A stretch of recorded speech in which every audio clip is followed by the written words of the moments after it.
Welcome to the Butts in the Seats podcast, episode number 115. With a very special guest today. It's the same guest as always. But is he not special? He's just in your lap right now. Otto has decided that today he is a lapdog, and we will see how long this lasts because it's been a couple minutes now. We will update the audience when this changes. It will.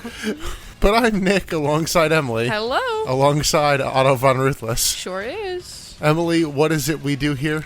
Well, Nick, we take a week-by-week look at the slow but inevitable downfall of WCW through the late 90s and early 2000s. And we've hit pause on that downfall for at least 3 weeks. Plateaued. It's a plateau. It's coming back. We know it's coming back. Yeah, and the ratings have kind of plateaued because this did like a 2.8 as opposed to like a 2.7, and it's like, yeah, it's gonna hold steady for the most part until it doesn't. Honestly, I am biding my time until we get to Bash at the Beach. I want to play like victory music when we start that episode, even if it's bad. Like, we know it's gonna be bad, but when that episode finally starts, I want to play like dun, dun, dun, dun, dun, dun, dun, dun, just to like, we're finally fucking here. What does Peggle have to do with this? I beat the level. That's a niche reference. So today we're talking about the June 26, 2000 WCW Monday Nitro, live from Des Moines, Iowa. I know this date as the Stitch date. I don't know if that actually made its way to pop culture because it's 626. But I also think it might be the... That's Stitch. Yeah, Lilo and Stitch. I also think it might be the... Wait. What? Why is it 626? Experiment 626. Yeah, but what does that have to do with Iowa? The date. Oh, sorry. I'm like, pretty sure it takes place in Hawaii, babe. Nah. But I guess important question nowadays, Nani, would you? I don't think that's a question. The answer was always yes. Even from me, who's woefully straight. Yeah, it's one of those, oh yeah, hear me out, Jessica Alba. It's like, you don't understand what that phrase means. No. It's been misused enough at this point that just, it's over. But we have this Nitro and one more until Bash at the Beach, and I vote we barrel through. Barrel throws in. We're not even reviewing this one. Sorry, guys. Yeah, this one doesn't need to be reviewed, honestly. Right before we started recording, we kind of looked at each other and were like, do you remember this episode? We didn't watch it that long ago. Like 2 days? I do have some backstage notes from the world of wrestling and all that. Okay. So Gorgeous George has broken up with Randy Savage and is now debuted in ECW. Wait, were they actually like shoot dating? Yeah. Oh, I don't think I realized that. Yeah, that's why she was on TV. Oh. That was literally the whole reason. Oh. Okay, well, good for her. The ECW arena has a for lease sign out front. I think that did change ownership. I think the 2300 arena is now owned by different people. I mean, like today, 2024, it's owned by different people. Yeah. Yeah. Apparently, Vince Russo is waiting on WCW to come crawling back to him. And we're done. Otto has left my lap. He heard Vince Russo. Like, that's enough. I'm done. He's Feel like, that. That's enough. He has left the room. He wants nothing to do. Otto has left the building. He wants nothing to do with this conversation. And now he's next to me. He's just changed parent. You. But yeah, Vince Russo is waiting on WCW to come crawling back to him because the show has too much wrestling, bro. Yeah, that's a good thing. No, it's actually incredibly obvious that Vince Russo is not on this show because the wrestling is highlighted and it's interesting wrestling and it's wrestling that's actually allowed to breathe. It's nice. WCW Saturday Night has moved to like the mid-afternoon is now just a recap show. I don't know what the new name for it is. I was going to ask. So it can't be Saturday night anymore. And then I have 2 pieces of Hulk Hogan news. Oh my God. Can we ever stop talking about this man? They contradict each other. Okay. Hulk Hogan at this point is expected to win the title at Bash at the Beach. Okay. Also, he is negotiating with Fox about a new wrestling show to the point where he was quoted like $150 million like talent budget for everybody, not just for him. Oh, I thought it was like he just was quoted $150 million salary. Because he's going on Bubba the Love Sponge talking about this, and he's like, yeah, I might be leaving after the July pay-per-view. Oh, he's announcing his departure? But put a pin in this. Also, like, that is the one thing I know about. The fucking July pay-per-view. Call it, yeah. Know what you're wrestling at. You debuted at this show. But yeah, so put a pin in this, because I honestly wasn't aware of this wrinkle to Bash at the Beach. So we'll talk about a lot when we get there. By the time we get to Bash at the Beach, are Bischoff and Russo back? Or I guess, is Russo back? Yes. He's booking Bash at the Beach? Yes. Gotcha.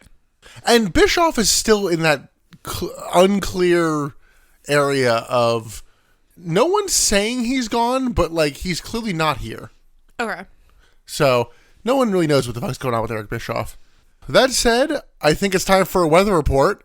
Oh no, there's thunder. What if it was, oh no, there's worldwide. So thunder recap. Rick Steiner and Tank Abbott have officially broken up. Vampiro is still trying to get Dale Torborg to embrace the demon.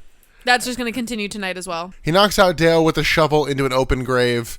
There's a new hardcore match rule. Per the cat, all hardcore matches must start in the back and end in the ring. Oh, what? Oh, Yeah. I missed that on the recap. Well, I'm saying this is from me actually going through. This is not from the... Oh, Yeah. I understand now. Yeah, because the show does open with a thunder recap, but no, I went through to catch any of like that kind of shit. Yeah, that's wild. We'll see how long that lasts. They'll forget that it was even a rule. David Flair gaslights Daphne about, like, you didn't see me kissing Miss Hancock. That was Jeff Jarrett. That was the other blonde man who looks totally different It was from me. production weird shit. So then he attacks one of the guys in the production truck, and I think, like, shaves his head. It's the guy Woody who we see later. So, Oh! yeah, he's becoming a character for some reason. Canyon has hollowed out a book to hide a brick inside of it as a weapon. Good to remember. Tank Abbott is very into 3 count. Not into. No, yeah, he's a fanboy. Yes, which is strange. What a strange trajectory career-wise this man has taken.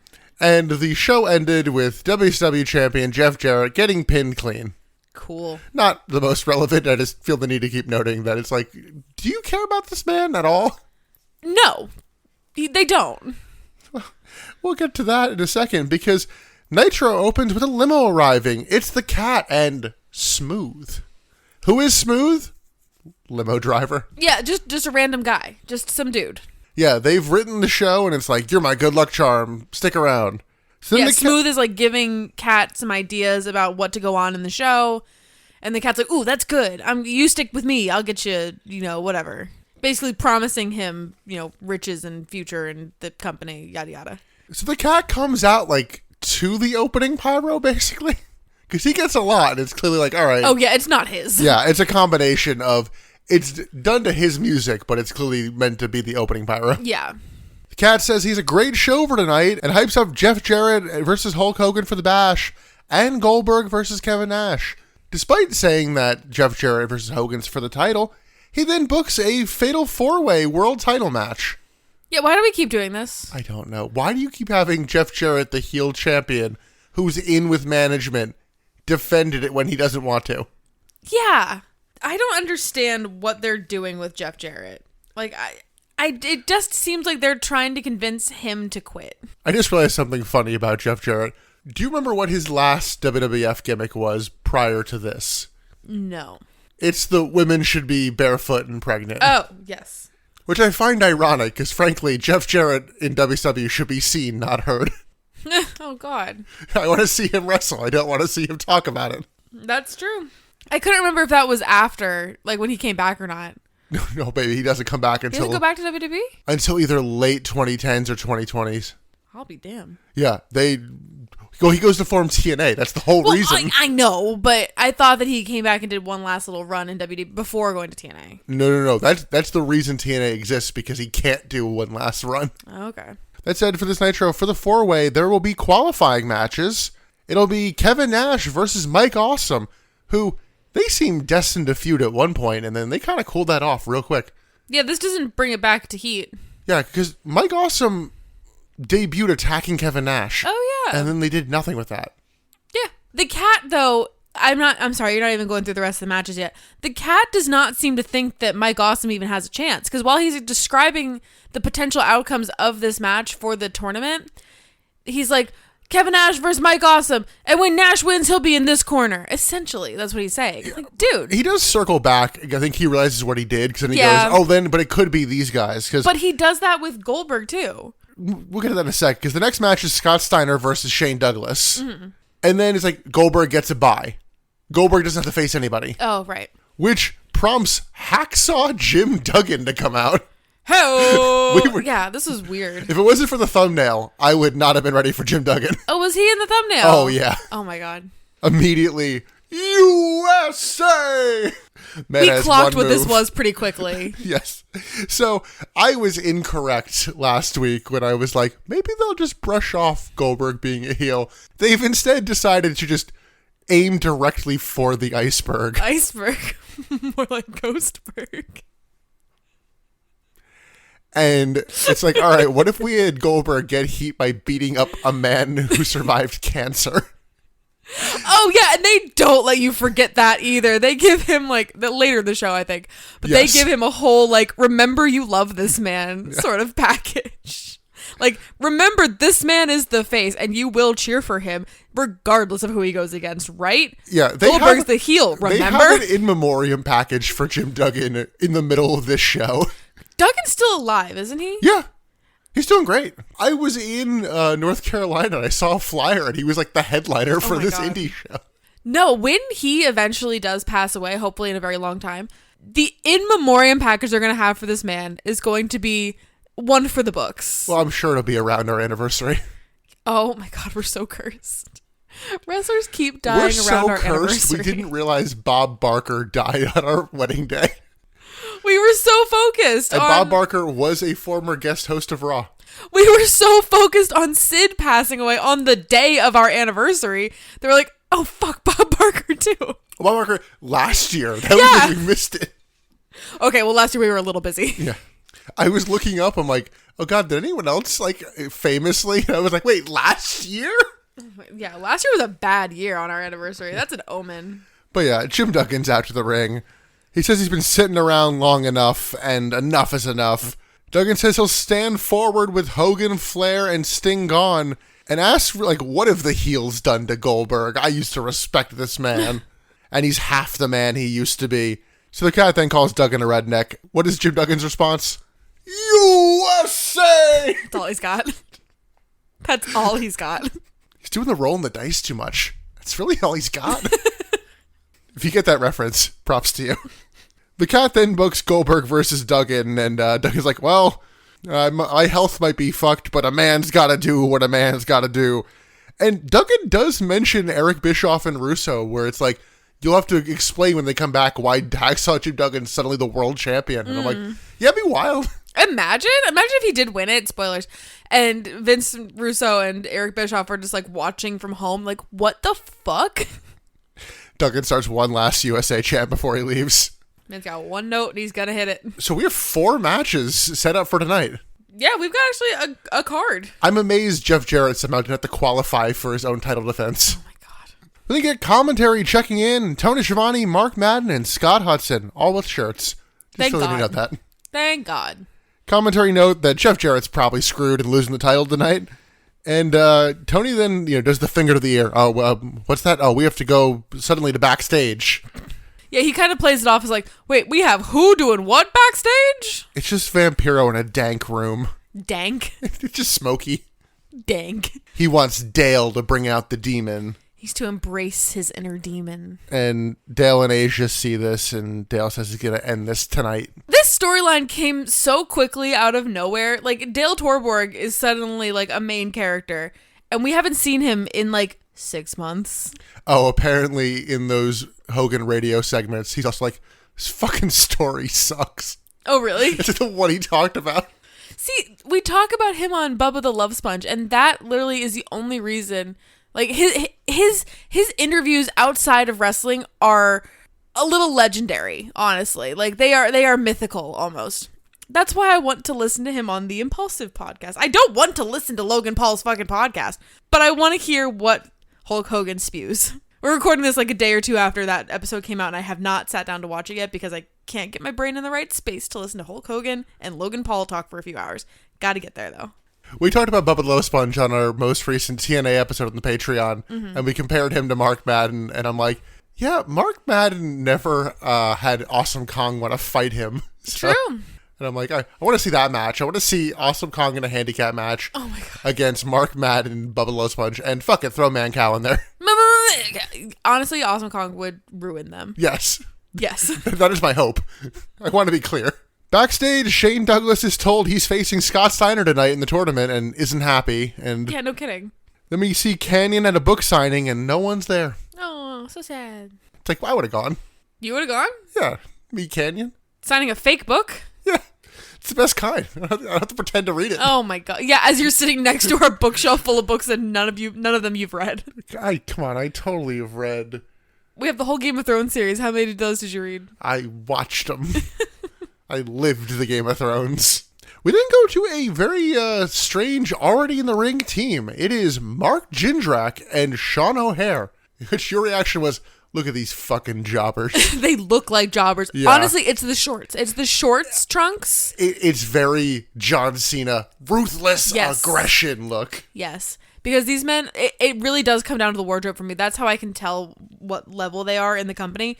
If you're wearing the undies, you can be taken seriously. If you're wearing leggings, you can be taken seriously. The short trunks, who the fuck do you think you are? Now, the Filthy Animals come out. Can we take them seriously? It just gets worse every week. Ray hasn't even debuted his fucking devil horns yet. Oh, no. I don't know if that's a long thing or a short thing, admittedly. Well, hey, Nick, that's the way we like it. Well, honestly, That's the way I've accidentally started predicting things a week out. Oh, really? Yeah, Oh, no. like a week or so ago, I was like, yeah, I know Tank Abbott joins up with 3 Count at some point. Fucking now. I'm like, Oh, yeah, you're right. Also, spoilers, I did that with TNA on the most recent episode like 3 times. I'm like, what? Damn. You have a wild memory, man. I guess just storylines happen for much shorter than I think. But yeah, so it is Mark Jindrak and Sean O'Hare versus Juventud Guerrera and Rey Mysterio, who, I remind you, is still not healthy. My theory was, did they give Rey Mysterio an easier match against 2 green jobbers because he's still injured? But I don't think the way he wrestled, I don't think that's the case. Yeah, I'm kind of suddenly understanding why Rey Mysterio needs so many fucking knee surgeries in his life. Because He doesn't know how to stop. He doesn't know how to stop and heal. The Filthy Animals cut a nonsensical promo at the start of this. Like, they're all over the place. We do get a feel that that's enough, but like... It's so quick and fleeting. Like, he's not really leaning into the essence of that part of his promo. They're focusing more on whoop-de-whoop jigga what? Whoop-de-whoop jigga what? I hate it. At least I didn't say hootie hoo this time. It just gets worse, man. Like, I don't understand what's happening with these. This was my favorite faction. I loved the Filthy Animals. Yeah. What happened? Conan started talking. But we didn't hate him when he was talking originally. Like, that was funny. The fucking strawberries, like, that's funny. We liked that. That's the way we like it. The rookies throw the Filthy Animals around early. O'Hare catches Hoovy midair and press slam throws him. Hoovy slides under but eats an O'Hare clothesline. Mark Jindrak tags in and looks like a fucking giraffe walking for the first time. He sure does. His first punch he throws it left-handed. I'm actually going to Google search right now. I don't know if there's going to be an answer. Is Mark Jindrak lefty? Because it didn't look like it, and that has me worried. Maybe he was trying to, like, make sure that he didn't hit the punch. Maybe he didn't trust his ability to pull back or not actually hit somebody. So he's like, oh, with my left hand, even if I do hit him, it won't be as strong. Like, maybe he was trying to, like, trick his own brain. Nope, he is lefty. Oh, well, that's just sad then. By the way, fun fact about Mark Jindrak. He was originally going to be the 4th member of Evolution. It was going to be him, not Batista. Wow. They filmed vignettes with him. Wow. And Triple H is like, he's not the guy. He doesn't fit. Like, he fits, pal. What are you talking about? How can you put Dave Batista next to Mark Jindrak and, like, say, oh, yeah, they could totally fit the same role? But yeah, Jindrak has fucking nothing here. Like, you know, O'Hare's still new, but O'Hare, like, has some presence. Yeah, he does. He kind of gets it. I do have a little bit of bias of, like, I believe a bit in Sean O'Hare. I believe in Joe Hendry. But Jindrak managed to successfully miss a lion salt without diving, but he takes his fucking time on it. Yes, he does. He, like, goes over to the ropes, like, stops, grabs the top rope. All right, let's do this. Get your balance. But he doesn't neck himself, so. There's something to be said for that. Like, yeah, he's slow, but he's safe. Hoovy and Ray hit some double team action, and Hoovy hits a missile drop kick. The Filthy Animals then hit a was up type move, but Ray does a leg drop as opposed to a headbutt. I like that better. It is less face to the taint action. Yeah, So. and I feel like a leg drop, you can get more power almost, because you can kind of follow through with the leg. You can't really follow through with the head. The Filthy Animals just kind of work over Jindrak to, like, little ref issue. It's one of these things, again, where both men are just in the ring. Ref is like, hey. Stop that. Sean O'Hare, you kick him in, though. Like, fuck you. They try for some sort of move, but Jindrak ducks, and they end up scissoring midair.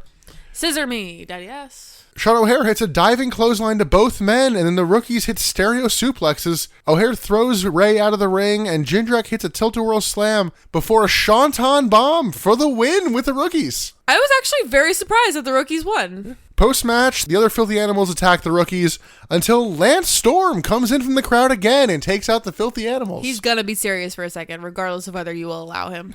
Yeah, this was a decent match. Honestly, this was a little bit of fun. Yeah. It was rough watching the new guys for a minute or two there, and it did sort of fall apart with the Filthy Animals at 1 or 2 points. But this was just a bit of fun, and it was nice to see some new faces that actually can hold their own. Yeah, I don't know how competent Sean O'Hare actually is, or is he just next to Mark Jindrak? Right. Yeah, I mean, I constantly hear good things about Sean O'Hare. We watched The Invasion, so I've probably seen a Sean O'Hare match, but I don't remember any of his stuff.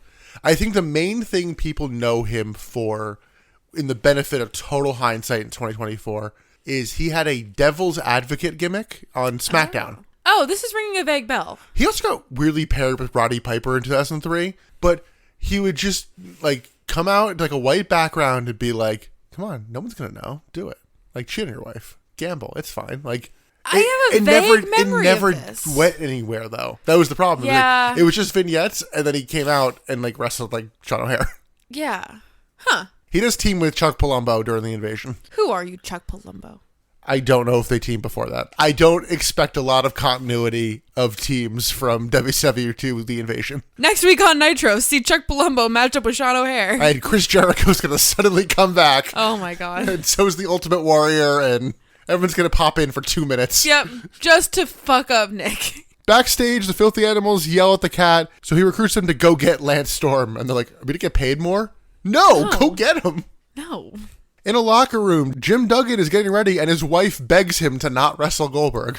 Again, this man is a face. Are you sure that you would ever boo him?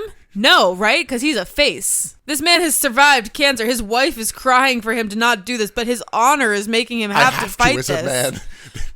Don't boo this man, please, for the love of God. Ned Stark's totally going to make it out of season 1. What are you talking about? You know what's great? Being alive. He's a man of honor. A lot about Game of Thrones all of a sudden in this episode.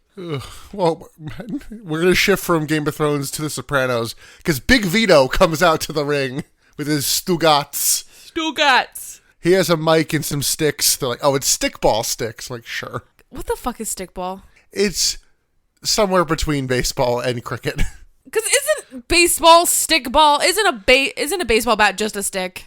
Yeah, I think it's literally just like you have a stick, and that's the difference because kids couldn't afford bats back in the day. You're like, but what is a bat if not a stick persevering? No one remembers WandaVision, Emily. That wasn't in WandaVision. Was that not? No, that was in the movie.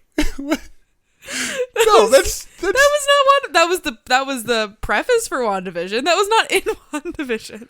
That was in was it Endgame?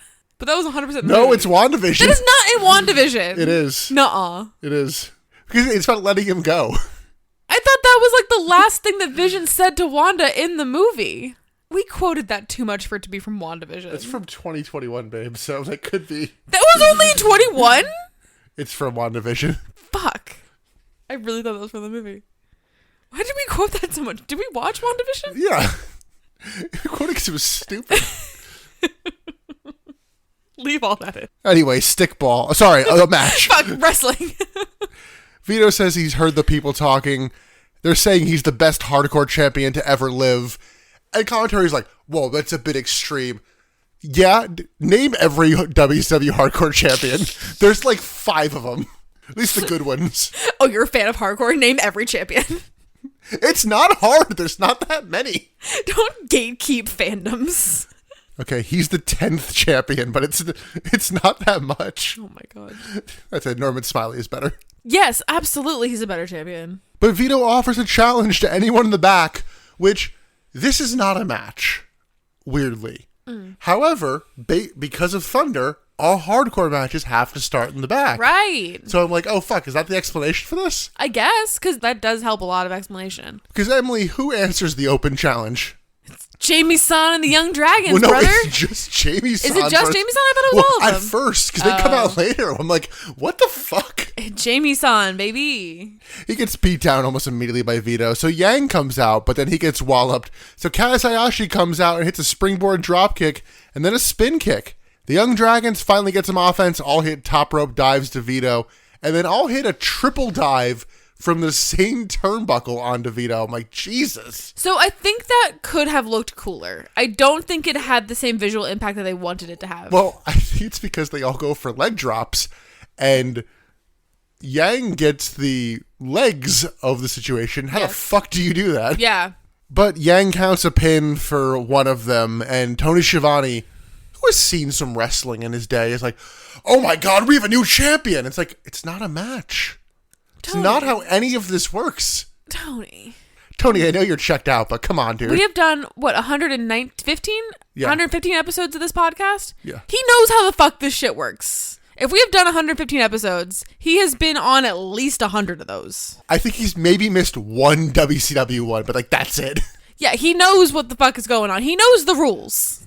The man is still in 2024 working in the wrestling industry. He knows how wrestling works.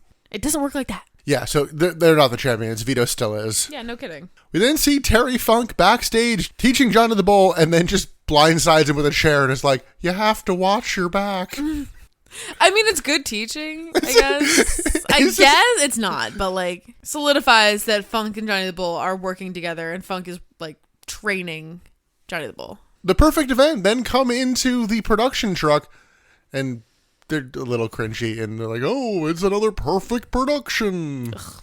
They harass Woody, the production guy. Yeah, the local tech, and he leaves. So then we see Shane Douglas talking to Smooth about trying to leave. He's like, I don't want to face Scott Steiner. If you don't do that, you're going to get fired. And I did appreciate a little thing Shane Douglas did in this promo. And I mean this genuinely. Because he potentially has a shot at the world title tonight. So he should want to be in this match. But he's like, no, I'm the franchise. I'm going to end up getting tons of title matches. Like, he actually believes that. Oh, okay. So I'm like, I like that little note that it's like, it's not someone going, fuck, I could win. He's like, this seems too hard. I'm gonna get plenty of title matches. It's fine. I'm not good. A little bit of characterization. I like that. Yeah. So that's just world building and logic. I'm like, holy shit. Yeah, give him something. Okay. That is the one plus of taking yourself too seriously, is that you create reasons for things. That's true. Oh God, I can only imagine a Bret Hart versus Shane Douglas feud. I say that somebody who loves Bret, but I feel like that would be just so much talking and not so much wrestling. They would each just be cutting individual promos at each other. Depending on the year, if you bring up Ric Flair, your story's out the window. They're just going to cut promos on Flair for 3 hours. Oh, God. Bret and Rick are better now, but there was a little while where it was like, no, fuck this guy. Oh, really? I don't think I realized there was that much heat between them. I think everybody always has heat with Flair at some point. Why does everybody hate Ric Flair?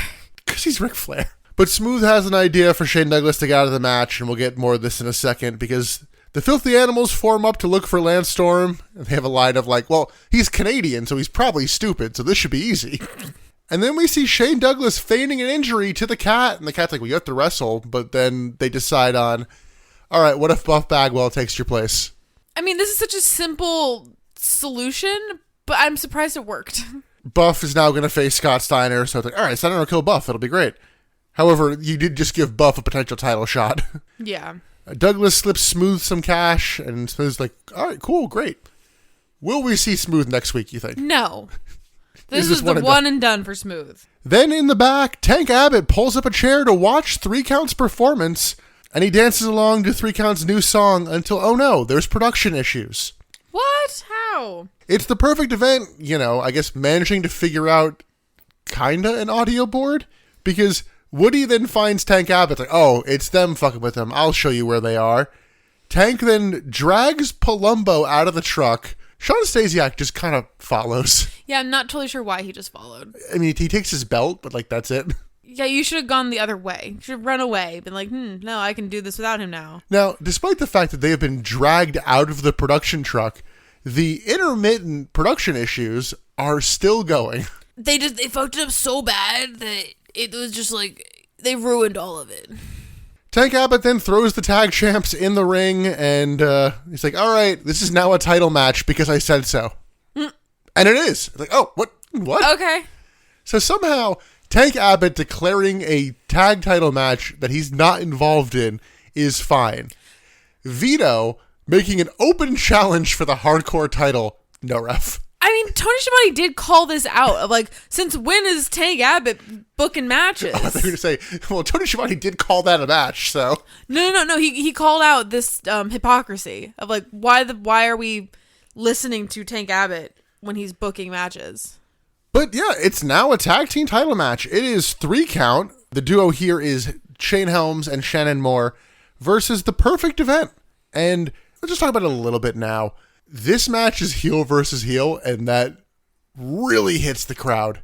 It does. I think this is a bad match for other reasons. This match goes for a little bit, but like 3 count have heat, The Perfect Event don't, Nope. And the crowd just kind of like, they have a little something on hate on 3 count, and then they just lose it, it feels like. But 3 count slip out of press slams and hit delayed dives to the floor because they're like standing on the top rope waiting to dive.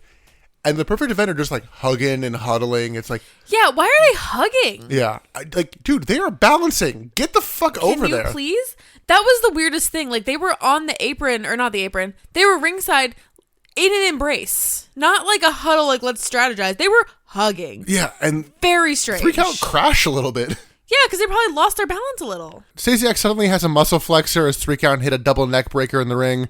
Stasiak hits a gut wrench sit-out powerbomb after he tags in. Helms gets worked over, but counters a powerbomb and turns it into a tornado DDT, and he makes the tag to Dillygaff, who hits a hot tag sequence. Dillygaff. Chuck Palumbo catches Moore out of the air and hits a fallaway slam.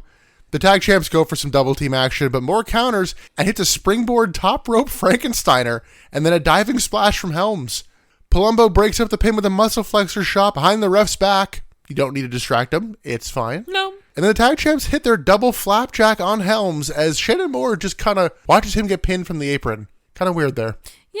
The tag champs win, and immediately, Chronic. Chronic. Like the bell doesn't even ring. It's just like, no, Chronic is here now. Chronic is here now. Chronic beat down The Perfect Event to their song playing this whole time, and they hit the high time on Palumbo and Stasiak, and it's like, oh, okay. Sure. 3 count, then get back in the ring, and Helms is like, oh no, play our music because we want to dance. So Chronic hear this, and then go back to the ring to attack 3 count. Tank Abbott suddenly reappears and knocks out both Brian Adams and Brian Clark, and then leaves with 3 count. But before they leave, off mic, he says, hit the music. The music hits. He grabs the mic. Hit the music! It's already playing. It's already playing, dude. This was a fucking mess. This was a nightmare of a match. This was overall a mess of all of this. However, 3 count keep looking good. Oh, I love 3 count. And I'm ring-wise. sad that 3 count is part of this match that I deemed pretty bad. Yeah. Like, I love them, and I want to continue to see them thrive, and I'm happy that we're even, like, seeing them at all. I mean, in a Vince Russo era, we would never see these guys ever again. But I think this match is bad. I agree. But I think it's bad for a different reason than you think it is. I mean, I think mine just has a lot to do with the general heat and structure, but what is your... Sure, and I think that mine will probably build on that. I think this match is bad because of the booking. Like, maybe it's similar of what you're saying. But what I'm saying is, this should have been a 30-second squash match. This should have solidified Tank with 3 count. If that's the storyline they're going to go with, and that's what's next for Tank. This should have been 30 seconds. Tank destroys Perfect Event backstage, knocks him out, drags them to the ring, throws them in the ring, says 3 count, pin them, and then they're the champs. That should have solidified that core together and just been done with it. I think there's 2 ways you can do that without making 3 count the champs, because that's clearly not what they want to do. I know, but that's what this should have been. I think the 2 ways you can do that is, 1, just don't make it a title match. Yeah. Or 2, you can do something where Tank Abbott means well, but he like overdoes it, where they have a title match and he kills them and throws them in the ring, and it's like, well, they can't compete because you killed them. Okay, yeah. So like, you can't win the titles right now, despite the fact that you probably could because they're not cleared to compete. Okay, I would like that too. Yeah, I think that's 2 ways you could do it. This was just the worst of all the worlds. Yeah. Because, like, this did not really make clear that Tank is with 3 count. Or it did, but it didn't. It makes it that Tank is with 3 count, not that 3 count is with Tank. Yes. It makes it that Tank is a fanboy, not that they are an allyship. They're not a team. 3 count doesn't have any reason to be with Tank. Why would they? Yeah, like they need someone to like come threaten them, and then he makes the save. Like, Yeah, kind of like they kind of do that with Chronic, but not enough. The problem is it's still 3 of them against 2 of Chronic. It was like, all right, they should be fine. Because the funny thing is, when Tank knocks out, I think it's Bryan Adams, he's gonna go for a double choke slam. The 3rd member of Chronic is there about to break it up because there's 3 of them. Right. I have no idea how long this lasts.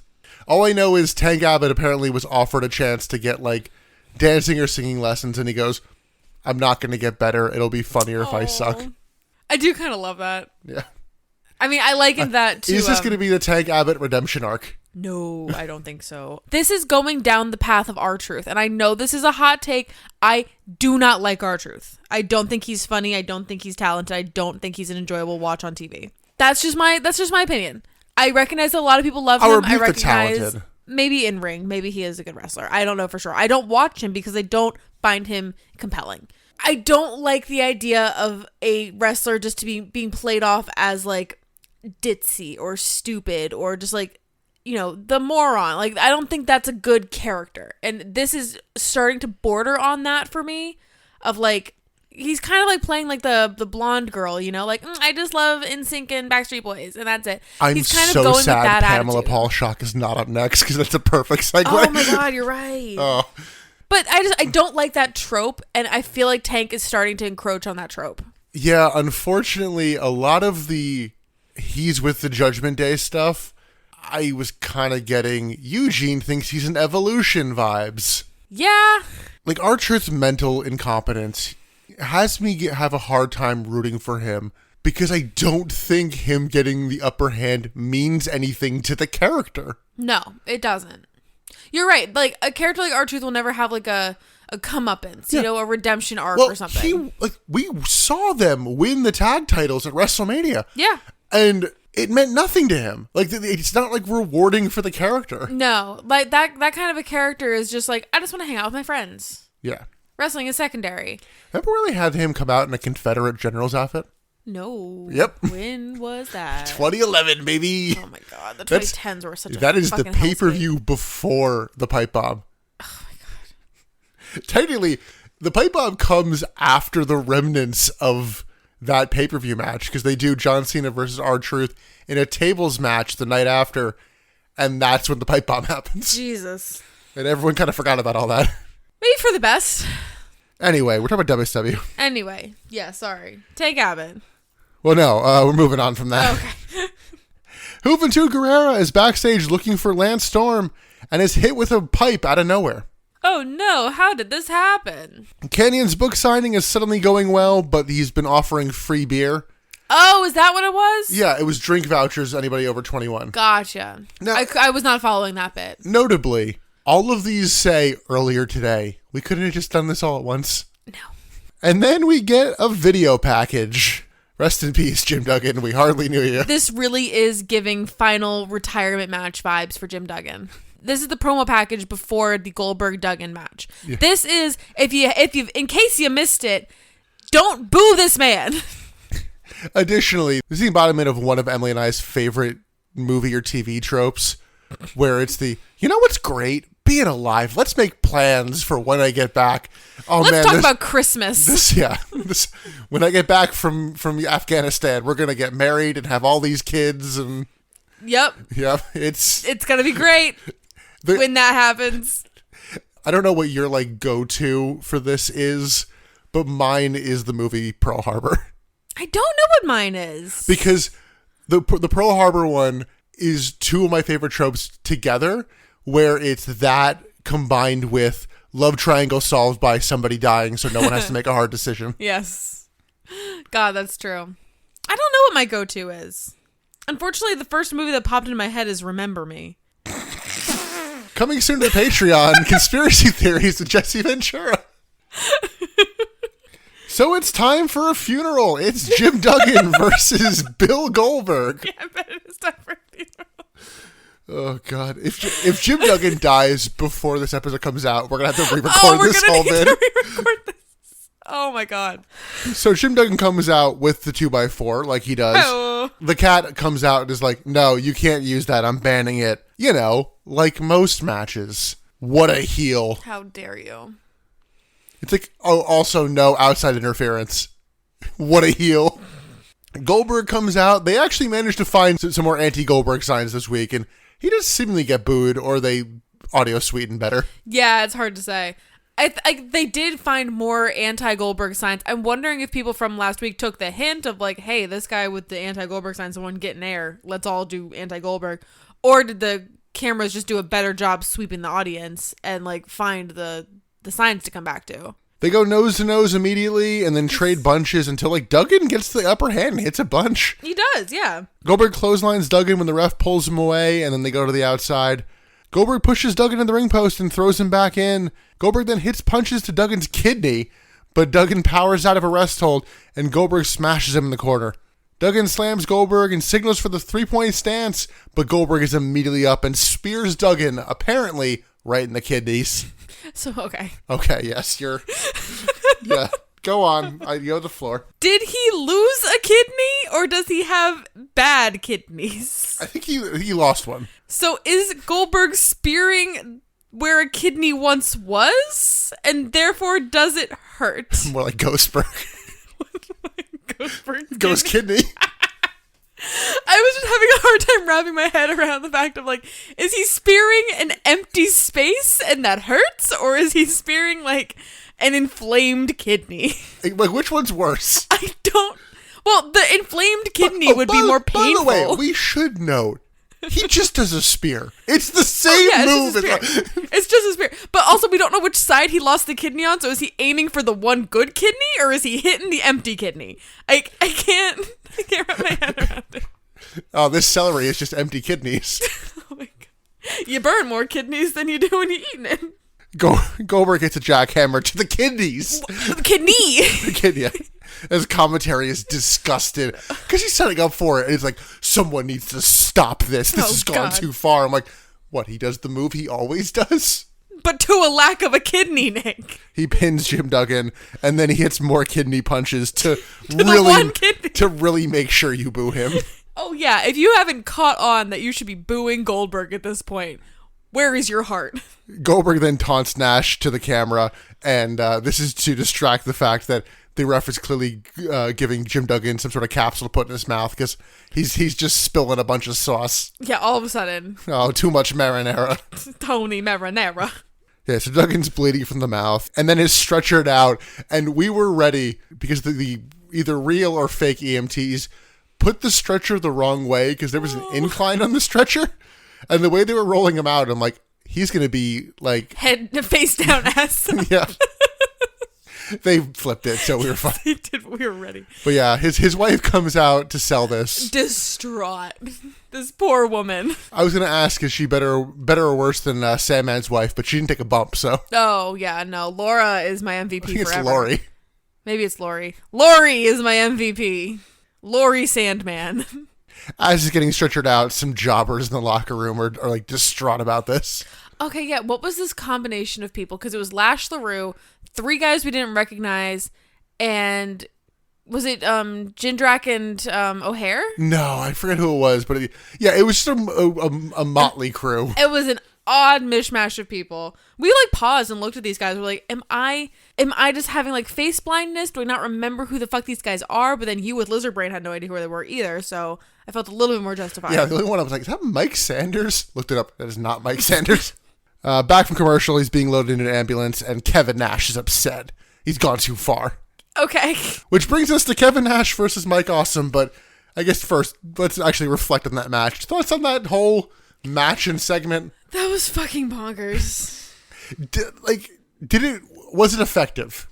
I mean, yes. It was effective. Yeah. That was like a last-ditch effort of like, if this doesn't work, we're screwed. And I think Goldberg kind of got the memo of, please stop hyping up the crowd like a face. I agree. So there is that.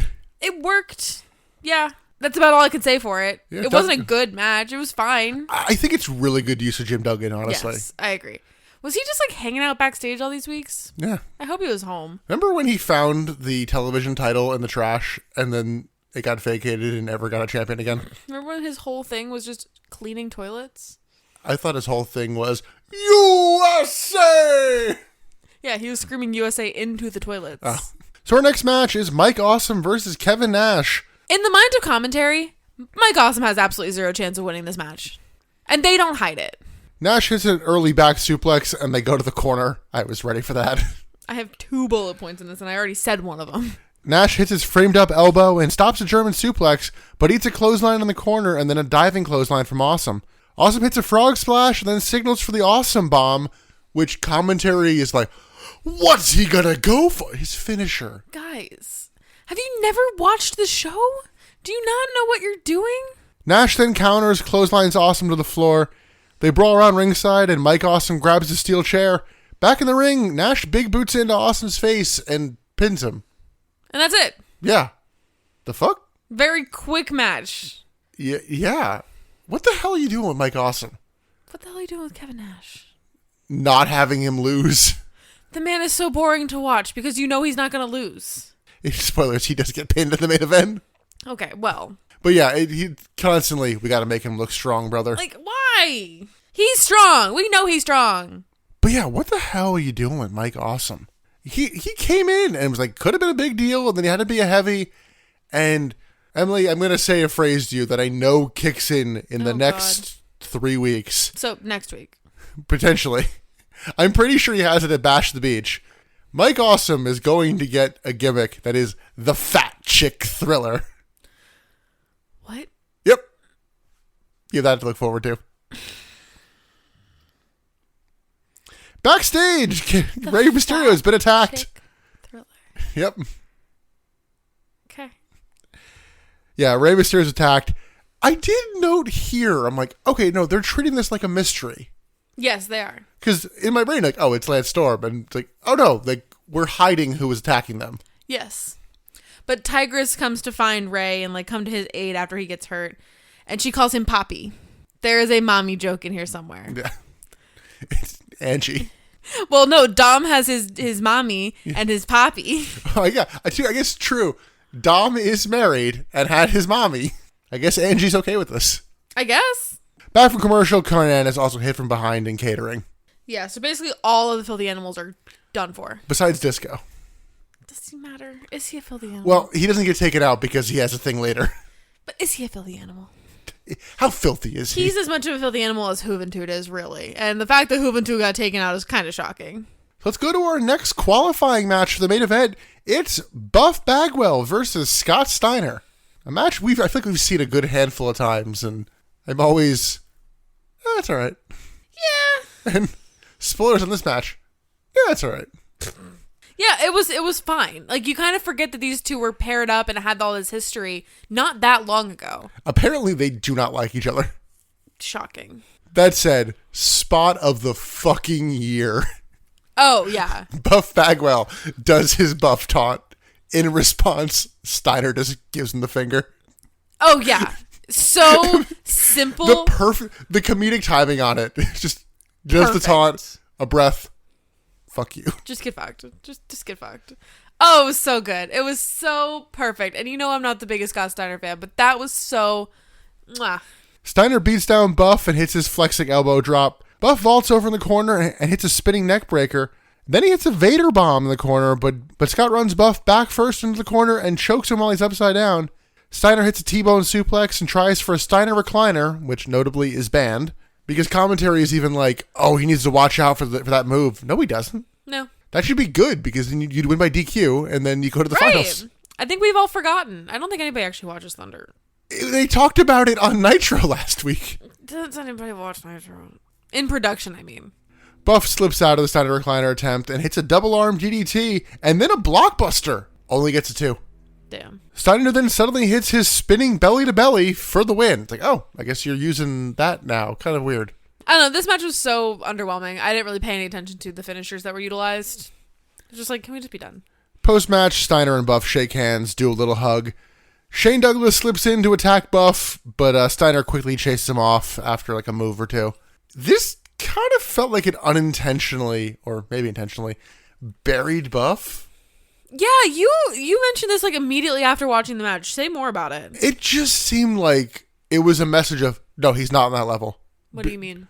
That, like, he is mid-card. He's not even on the upper echelon anymore. It's like he hit his finisher, Steiner kicked out, and then hit, like, a C-tier Scott Steiner move and pinned him. Yeah. And then he gets attacked, and the guy who beat him has to come save him. Yeah. And I don't know if it was intentional, but it just made him look a little Bush League and not, like... I think they were maybe trying to go, like, oh, it's a competitive matchup, but...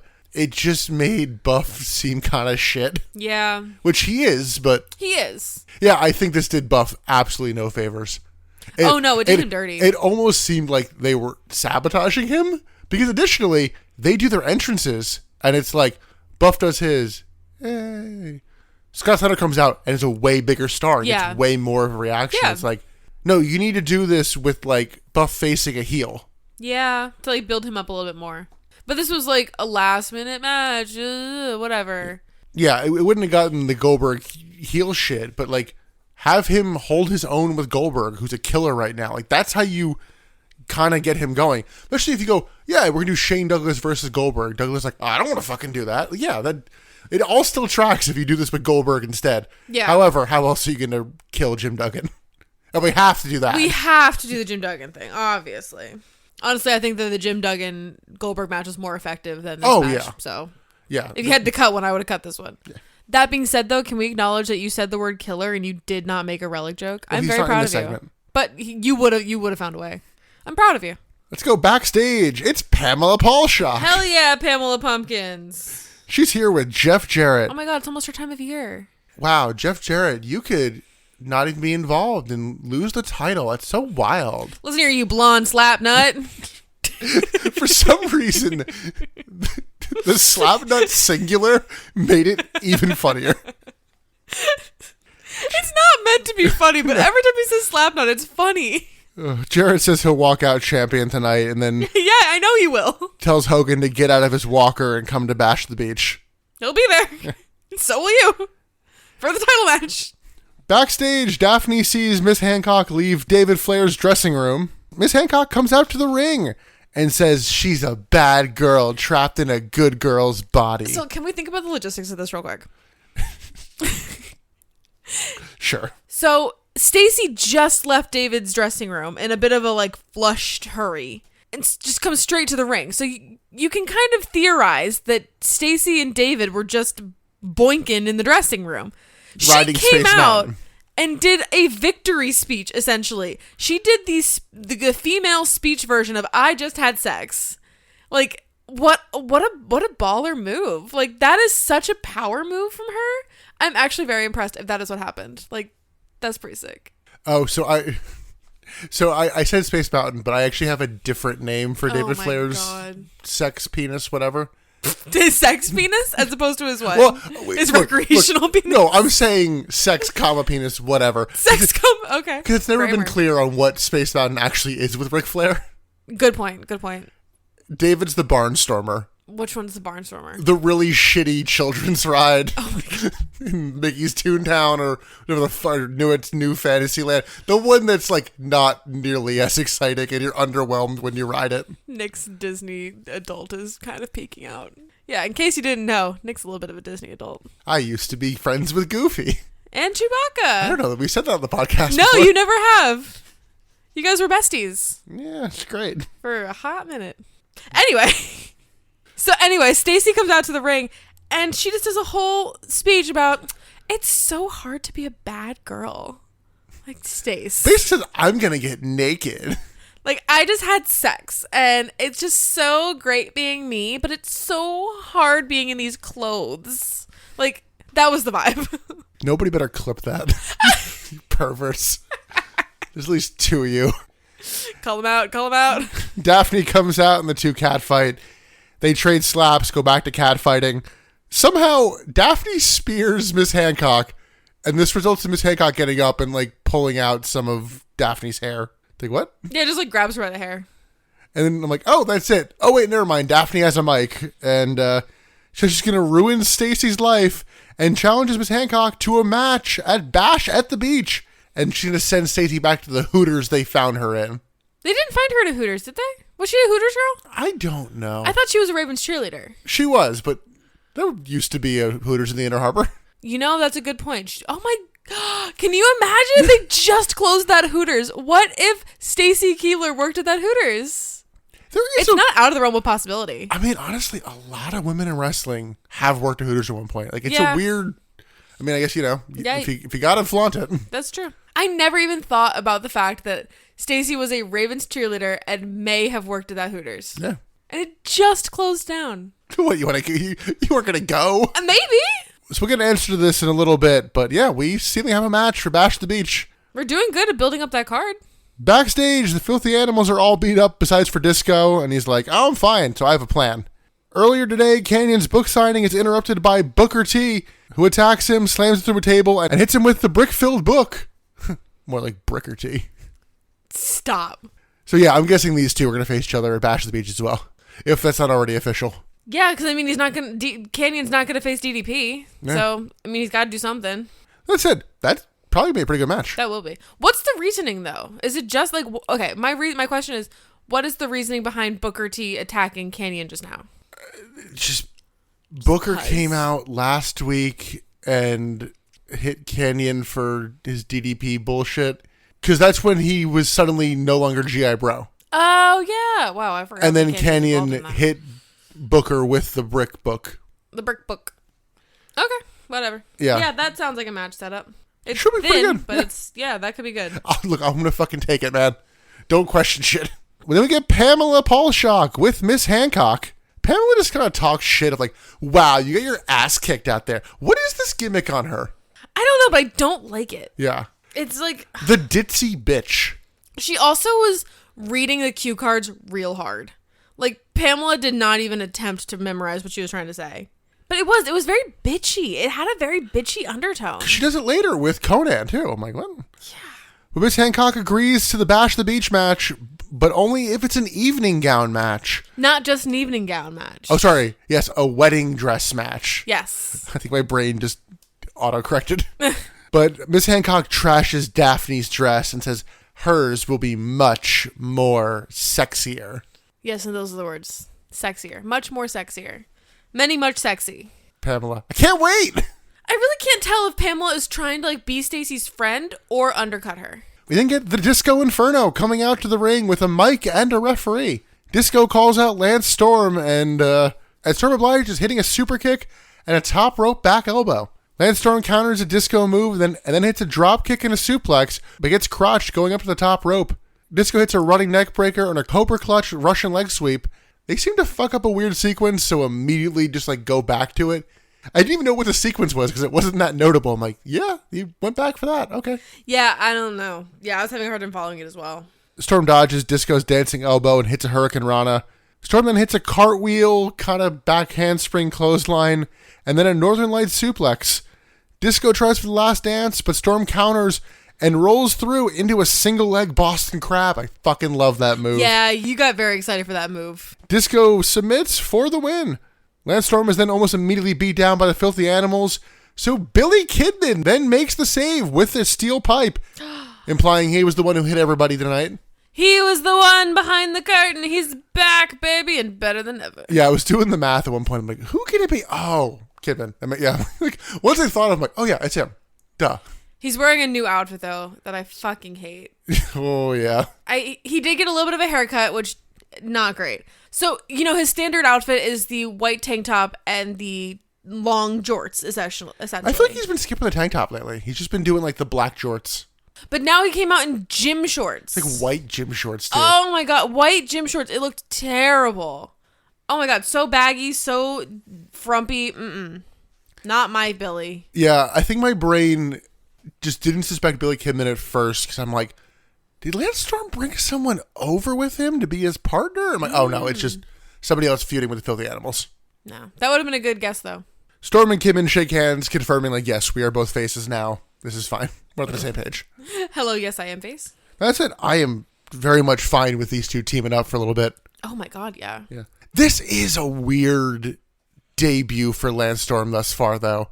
Because they have this problem constantly with Disco Inferno, where he's a capable hand. They have him wrestle longer matches, but they also portray him as a joke. Right. So if you can't beat Disco in like 2 minutes, wow, you must suck. Yeah, exactly. And then he wins and is immediately beat down, and his debut win is overshadowed by Billy Kidman kind of coming back after like a week off. Right. Like, yeah, weird debut for Lance Storm. I feel like I had this problem with Lance Storm in WWE as well. Like, I didn't know what to make of him. Yeah. Because they didn't really know how to book him. He was just kind of like standard, good, technical wrestler. He never really had a personality to me in WWE, and that's like why I had a hard time connecting to him. I can acknowledge that he was good. He's very much like Dean Malenko to me, where he doesn't have much of a personality to like cling on to, but he's fucking good. I will say, without any spoilers, Lance Storm is a talking head on the Bash of the Beach. Oh, God. Dark to the Ring. No, he's the voice of like the audience and reason of just like, what the fuck, guys? Oh, okay. Oh my God, I'm so fucking excited to watch that episode. But I mean, I don't know, he had a character. He was serious.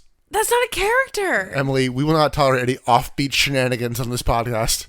Okay, see, but that's different though. Because that makes me think of Ivory in, Right to censor? yeah. She did not take on any offbeat shenanigans. That's better. That's a better way to do a serious character.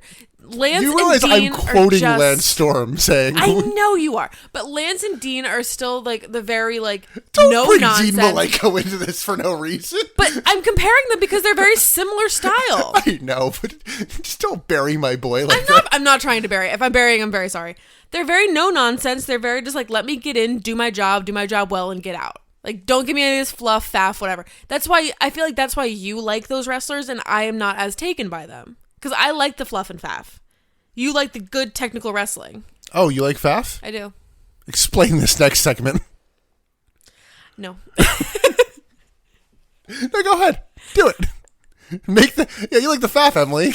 Walk us through Dale Torborg heading to the basement of the building. So Dale Torborg goes to meet up with Vampiro, finally answering that call that Vampiro placed earlier.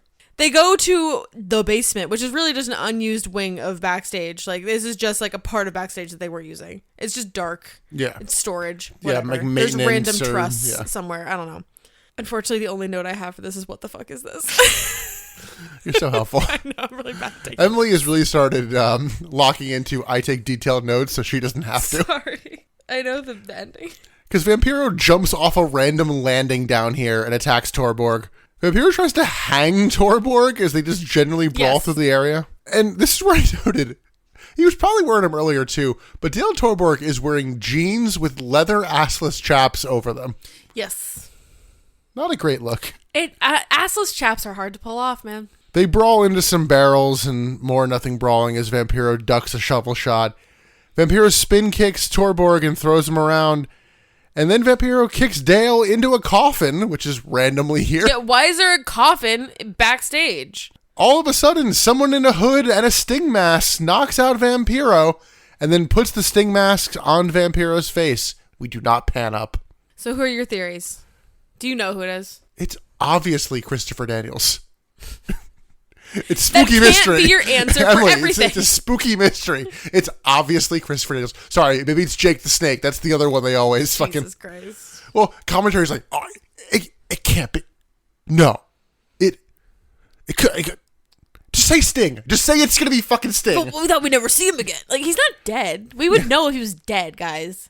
Yeah, so commentary is convinced that it's Sting, even though this man is about a foot shorter than Sting. Well, I think it's gonna be Sting. I think they just didn't bring Sting in for this. Really? I thought they were pulling like a Russo sort of Well, the funny thing is, initially, fake Sting sort of thing. I was like, oh, it's probably Asia.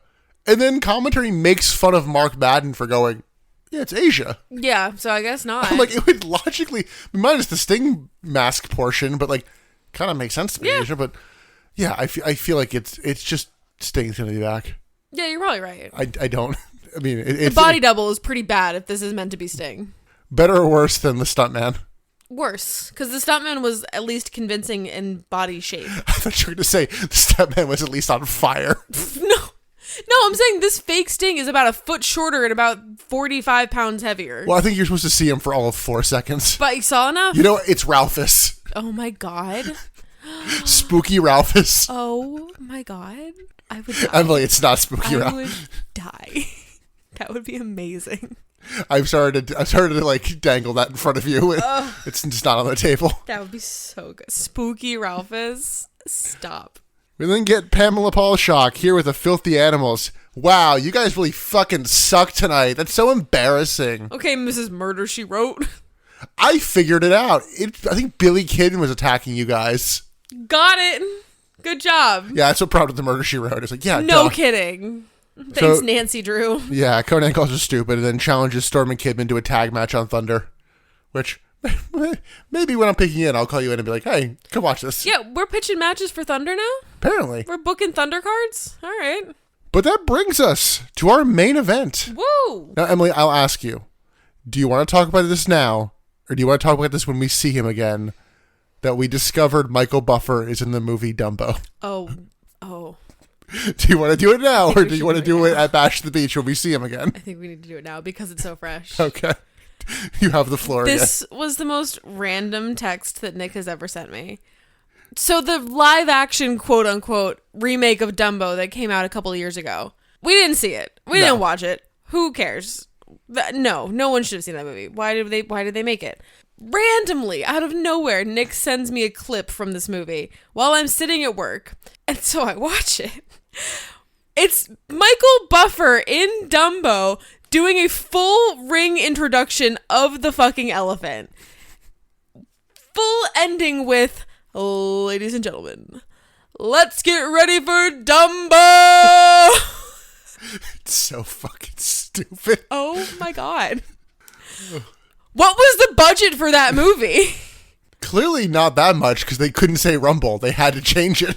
How did we not know that Michael Buffer was in Dumbo? That said credit to Pitch Meeting, because that's how I found it. Oh, there you go. They put in like the little bit of that, and they went, what the fuck is this? I need to find this clip. Lord knows you weren't just looking up videos from Dumbo 2019. Yeah, no, it's like Beetlejuice and weird Tim Burton shit. Did Tim Burton do that Dumbo? Yeah. Oh, God. Which, somehow that makes that even weirder. It does. That Tim Burton hired Michael Buffer. That's some Mad Libs bullshit right there. It is. That is Mad Libs. But yeah, WCW Nitro main event. It's Jeff Jarrett versus Goldberg versus Kevin Nash versus Scott Steiner for the WCW title. Let's go. I'm sure this match will be very, very long and have a lot of in-ring intrigue. Yeah, before Nash even comes out, we see that Goldberg is taking out Kevin Nash. Cool. Kevin, I'm not working 2 matches. What are you, a fucking mark, dude? 2 matches. He'll be in the ring for a total of 5 minutes. Jeff Jarrett attacks Steiner from behind and stomps him in the ring until we get a Steiner press slam. Steiner pulls Jeff Jarrett into a trio woe and stomps him. And then Steiner hits a tilt-a-whirl slam, and Goldberg finally comes out to the ring and press power slams Steiner. I love that move. Yeah, that seems like a move that you would love. Goldberg signals for the spear, but Steiner dodges and hits a spinning belly-to-belly, but Jeff Jarrett breaks the pin up. Steiner hits a Tiger Bomb on Jarrett, but the numbers game gets to him shortly. Goldberg locks an armbar on Steiner as Jeff Jarrett stomps Steiner. And I have to ask the question there, what if Scott Steiner tapped out? There's very clearly a plan of Jeff Jarrett's going to retain here. And you locked in a submission. You should not do that. No, that's true. That's also a spot I want to see in wrestling where someone like loses on purpose to fuck up like a team's chemistry. Oh. The problem is that this implies someone's losing on purpose on top of losing on purpose. Yeah, that's true. Jeff Jarrett keeps posing for the crowd, and suddenly Mike Awesome comes out. He steals the U.S. title from Madeja as Steiner starts to come back and power bombs Jeff Jarrett. Steiner hits a power slam on Jarrett, but Steiner is pulled out of the ring by Awesome and is hit with the U.S. title. Kevin Nash then runs out awkwardly past Mike Awesome here. Yeah. And just starts beating down Jarrett. Like, nope, he's fine. Nash hits a choke slam and then power bombs Awesome. And when Kevin Nash power bombs Mike Awesome, Scott Hudson said some shit that made me want to fight Scott Hudson. Oh, no. This should be a disqualification. Oh, should it? 1, it's a fatal 4-way, so there's no DQ. 2, what happened to the fucking lax rules WCW, Scott? 3, Mike Awesome has actually not hit Kevin Nash, so it wouldn't be a DQ. Oh my god. 4, Kevin's doing fucking fine on top of all that. So even your little, oh, he needs help. No, he doesn't, you fucker. 5, fuck you. 6, learn how to do your fucking job. 7, Mike Awesome just hit Scott Steiner with a fucking title belt, which is an outside weapon. That's that a weapon shot. That's your DQ right there. But again, it's still a fatal 4-way, so it's no DQ. Correct. Because who wins the title then? That's why you can't do a DQ in a multi-man match. Oh my god. Jarrett stops a powerbomb to Goldberg, so Nash tries to powerbomb Jarrett. Goldberg hits a big sidekick, and Jeff Jarrett pins Nash off that. Kind of weird. Goldberg celebrates as the pin happens, so yeah, he's fine not winning the title. Yeah. Weird that the sidekick got it. Like, hit him with a spear. Like, what are you doing? Yeah, I'm kind of confused why they didn't do the spear as the finisher. Spear him in the kidneys. What are you doing, Goldberg? This man has 2 kidneys. It's doubly as effective. Double the target, double the goals. Double the fun. Double the pleasure. Goldberg then has a bit of the Scott Hall contract. I guess he pulls out of his trunks and taunts Nash with it as we go off the air. What a fucking mess of an ending. It happened so fast, too. Yeah, because Nash just, like, jogs out to the ring past the weird, awesome Steiner beatdown happening, and then just like, oh, yeah, no, he's fine. He got taken out? No, he didn't. No, he didn't. You're crazy. Even if he did. Fuck you, who cares? No, that was Kevin Nash kissing Jeff Jarrett. That wasn't anything. You're crazy. Yeah, this is a pretty wild ending to a pretty forgettable show altogether. Yeah, it feels like they're stalling. It does. And they probably are. Because, again, who's Jeff Jarrett facing the pay-per-view? Hogan. You know who's not fucking here? Hogan. Yeah. He was not here next week? Yeah, Jeff Jarrett has nothing to do other than sit in the back and be forgotten. Oh, don't worry. He'll have something next week. Oh, God. Per the thumbnail for next week, I'm like, oh, why is Jeff Jarrett with 3 large Viking-looking opera singers? Oh, God. But that's next week. Emily, thoughts on this week? It was, honestly, we had more fun talking about it than the show deserved. Yeah, I think that's fair. Yeah, this is, like, again, it's like, it's fine. I mean, like, I'll give it credit in that, like, it had setup and payoff in terms of this show, but almost because of that, it felt self-contained. It did. Like, it felt like this was like a house show. Yeah, that's a good way to put it. Like, you could have watched this episode with no context of what else was going on and be fine. Admittedly, very little actual story progression. Yeah. Weirdly, I think the most story progression probably comes from Miss Hancock and Daphne. Yeah, and maybe Booker T and Canyon. Even then. It's minimal. I mean, yeah, we're slowly building matches that I'm like, okay, these have some potential. Oh, yeah, and we will probably have a full card before we even get to Bash at the Beach, which is rare. Now, I'd say with Goldberg and Nash on the pay-per-view, are we going to see a stun gun? Please don't. I mean, it's for Scott Hall's contract, Emily. And there is a dark side of the ring about it. But I feel like you would have alluded to the fact that that's not the end of the stun gun. You would know, and you would say something. You're bad at keeping secrets too, okay? I continue to wonder how much Vince Russo's plans they're allowed to stray away from.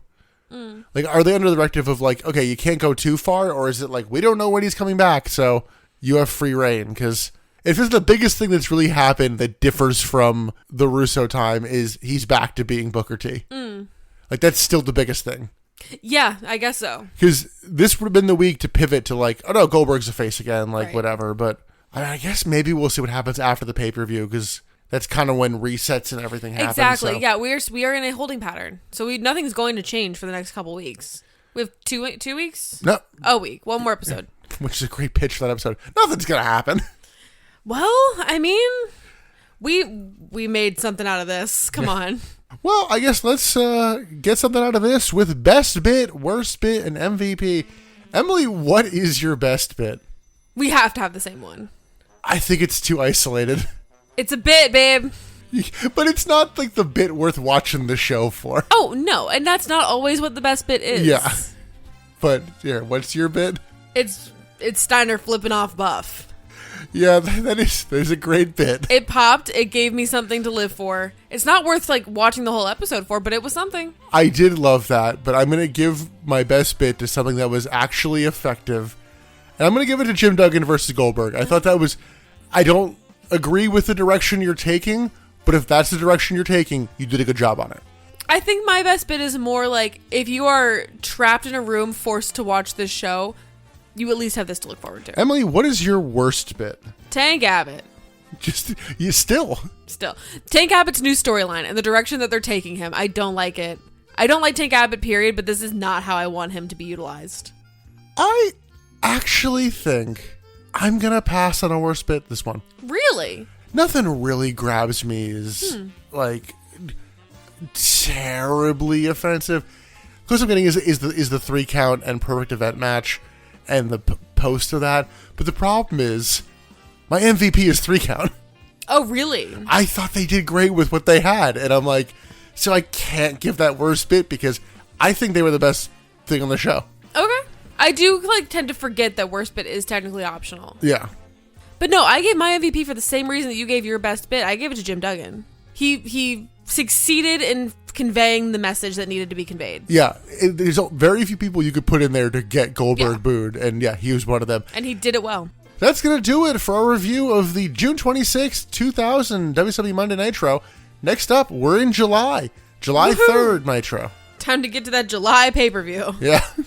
Who knows what it's called? We'll never know. Maybe if you scour our back catalog on Spotify, Apple Podcasts, and everywhere else, you can maybe figure out what last July's pay-per-view was called. Yeah, maybe context clues might figure it out too. Social media at Butts in the Pod, Facebook, Butts in the Seats Podcast. And then over on our Patreon, patreon.com/Butts in the Seats, $5 a month gets you 20 bonus episodes, Woo! including out today. We reviewed the movie, the documentary, please. The Jesse Ventura story, with a lot more WCW than we fucking thought. And a lot more revisionist history than I anticipated. Somehow more than I did too. Because what a time. Now, all right, which bit is worse to you? The Raven bit or the Goldberg bit? The Goldberg bit, yeah. Oh, I think the Raven bit's I don't know, man. But to know what those bits are, have to go over there. $5 a month. 20 bonus episodes. The new Monday Night Wars. A lot of fun stuff over there. Yeah. And I've been just kind of talking about TV shows that I'm watching over there, too. Oh, but that's going to do it for this episode of the Butts in the Seats podcast. Emily, any closing thoughts? After this, we enter our podcast anniversary month, so 3 episodes in October. Yeah, this is going to be coming up on, year 5 of the podcast? Oh, the start of year 5 after this. The start of year 5, yeah. That's the 4-year anniversary. That's crazy. But Emily, we're so close to Bash at the Beach, and we only got one more episode.